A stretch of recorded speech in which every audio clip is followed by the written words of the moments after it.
नमस्कार, मी अर्चना. गावकडच्या रेसिपी या चॅनलवर तुमचं स्वागत. आज मी तुम्हाला छान अशी डाळीतली शेवग्याची भाजी दाखवणार आहे. एकदम सोपी पद्धत पण खायला एकदम टेस्टी.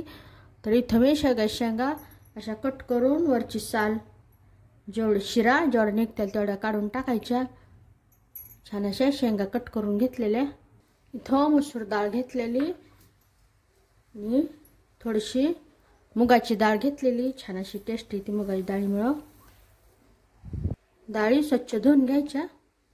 थोडं सोललेला लसूण आणि थोडंसं अद्रक घेतलेलं ते बारीक करून घ्यायचं.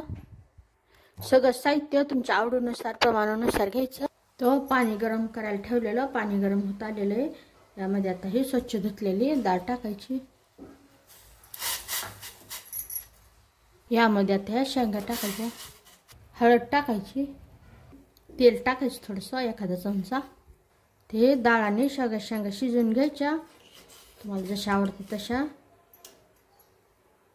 थोडीशी उकळी आल्यानंतर गॅसच्यात मध्यम करायची, झाकण ठेवून व्यवस्थित असं शिजवून घ्यायचं. मसूर डाळ मूग डाळ शिजायला वेळ लागत नाही आणि शेंगाही शिजायला वेळ लागत नाही. झाकण ठेवून शिजवून घेऊ.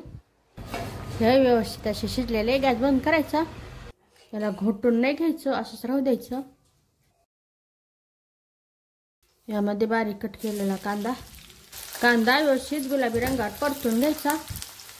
इथं कांदा व्यवस्थित परतला गेलेला. गॅसच्याच कमी करायची. यामध्ये अद्रक आणि लसूण बारीक केलेलं टाकायचे, परतून घ्यायचं. यामध्ये घरगुती मसाला काळं तिखट परतून घ्यायचे व्यवस्थित. बारीक कट केलेलं टमाटो टाकल्यानंतर ही व्यवस्थित असं परतून घ्यायचं. व्यवस्थित परतवल्यानंतर आता हे डाळ आणि शेंगा शिजवून घ्यायचं टाकायचं. व्यवस्थित असं मिक्स करून घ्यायचं.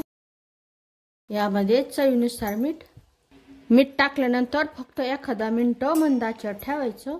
हे बाकी सगळं शेंगा डाळ शिजलेली, त्यामुळे फक्त 1 मिनिट मंद आचेवर ठेवायचं. इथं 1 मिनिट झालेला. गॅस बंद करायचा. यावर कोथिंबीर. छान असा हा डाळीतला शेंगाचा रस्सा तयार झालेला. एकदम खायला टेस्टी असा. भातासोबत खाता येतो, भाकरीसोबत, चपातीसोबत. हा रेसिपी आवडली तर चॅनलला सबस्क्राईब करा. चॅनलवरच्या बाकी रेसिपी जी आवडल्या तर त्यांनाही लाईक करा. शेंगाचा असा रस्सा बनवा आणि कसा झाला ते मला कमेंटमध्ये नक्की सांगा.